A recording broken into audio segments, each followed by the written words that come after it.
বিকাশের পর দেশের দ্বিতীয় বৃহত্তম মোবাইল ব্যাংকিং জায়ান্ট নগদ কি আসলেই বিক্রি হয়ে যাচ্ছে? প্রায় 5.5 কোটি গ্রাহকের এই বিশাল আর্থিক প্ল্যাটফর্মের মালিকানা কি এবার চলে যাচ্ছে দেশের অন্যতম বৃহৎ শিল্পগোষ্ঠী আবুল খায়ের গ্রুপের হাতে? 1,500 কোটি টাকার এই মেগা ডিলের নেপথ্যে কি আছে? কেন রাতারাতি এই হাত বদল? আর সবচেয়ে বড় প্রশ্ন, নগদে থাকা আপনার টাকা কি আদৌ নিরাপদ? আজকের ভিডিওতে আমরা উন্মোচন করব নগদের এই নাটকীয় পালা বদলের ভেতরের সব খবর। হ্যাঁ, খবরটি সত্যি।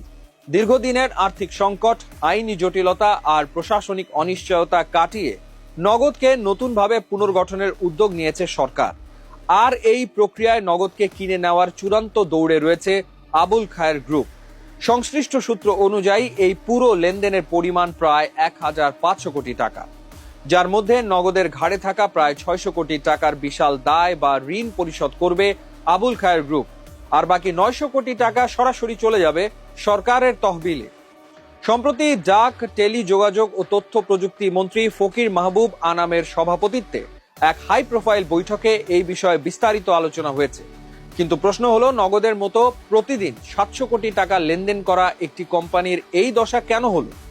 বাংলাদেশ ব্যাংকের তদন্তে বের হয়ে এসছে এক গা শিউরে ওঠা তথ্য। নগদ নাকি কোনো প্রকৃত টাকা ব্যাংকে জমা না রেখে সম্পূর্ণ হাওয়া থেকে 600 কোটি টাকার ফেক বা অবৈধ ই-মানি তৈরি করে বাজারে ছেড়েছিল।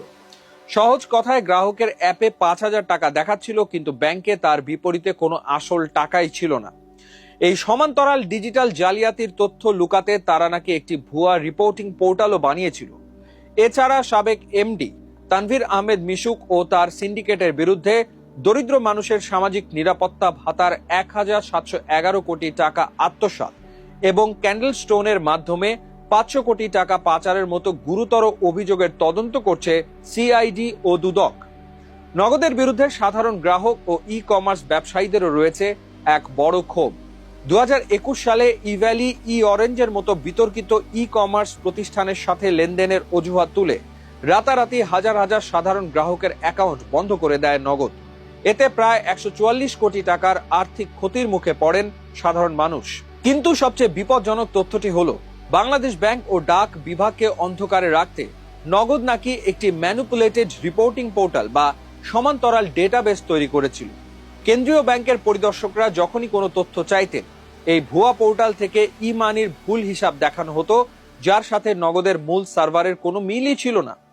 মূলত নিয়ন্ত্রক সংস্থার চোখ ফাঁকি দিয়ে সমান্তরালভাবে জালিয়াতি চালাতেই এই ব্যবস্থা গড়ে তোলা হয়েছিল। 2019 সালে যখন নগদ যাত্রা শুরু করে, তখন এটিকে ডাক বিভাগের ডিজিটাল লেনদেন হিসেবে ঢাক ঢোল পিটিয়ে প্রচার করা হয়েছিল। কিন্তু নথিপত্রে ডাক বিভাগের কোনো শেয়ারই ছিল না। এটি চালাচ্ছিল থার্ড ওয়েভ টেকনোলজিস নামের একটি বেসরকারি প্রতিষ্ঠান, যার পেছনে ছিলেন বিগত সরকারের প্রভাবশালী রাজনৈতিক ব্যক্তিরা। 2024 সালের অগাস্টে ছাত্র জনতার গণ অভ্যুত্থানের পর বাংলাদেশ ব্যাংক নগদের পর্ষদ ভেঙে প্রশাসক নিয়োগ দেয়। পরে এটি ডাক অধিদপ্তরের হাতে গেলেও কেন্দ্রীয় ব্যাংকের গভর্নর আহসান এইচ মনসুর স্পষ্ট জানিয়ে দেন, ডাক বিভাগের পক্ষে এই বিশাল প্রযুক্তি নির্ভর ফিনটেক প্রতিষ্ঠান চালানো সম্ভব নয়। তাই এটিকে টিকিয়ে রাখতে বড় মূলধন ও শক্তিশালী কর্পোরেট ব্যবস্থাপনার দরকার, যা দিতে পারছে আবুল খায়ের গ্রুপ। 1953 সালে চট্টগ্রামে ছোট একটি বিড়ি কারখানা দিয়ে শুরু করা আবুল খায়ের গ্রুপ আজ দেশের অন্যতম শীর্ষ ও বিশ্বস্ত শিল্প গ্রুপ। স্টিল, সিমেন্ট, সিরামিক্স থেকে শুরু করে দুগ্ধজাত পণ্য সব খাতেই তাদের সফল ব্যবসা রয়েছে। নগদ বর্তমানে ব্রেক ইভেনে আছে, অর্থাৎ লাভও নেই, ক্ষতিও নেই। কর্মী ছাঁটাই এবং বিজ্ঞাপন বন্ধ করে কোনো মতে এর মাসিক 80 কোটি টাকার পরিচালনা ব্যয় মেটানো হচ্ছে। তবে নগদের সবচেয়ে বড় সম্পদ এর 5.5 কোটি গ্রাহক এবং রেমিটেন্সের বিপুল বাজার। আর্থিক খাতের বিশেষজ্ঞরা মনে করছেন, আবুল খায়ের গ্রুপের মতো একটি প্রতিষ্ঠিত ব্র্যান্ড যুক্ত হলে নগদের ওপর সাধারণ মানুষের হারিয়ে যাওয়া আস্থা আবার ফিরে আসবে।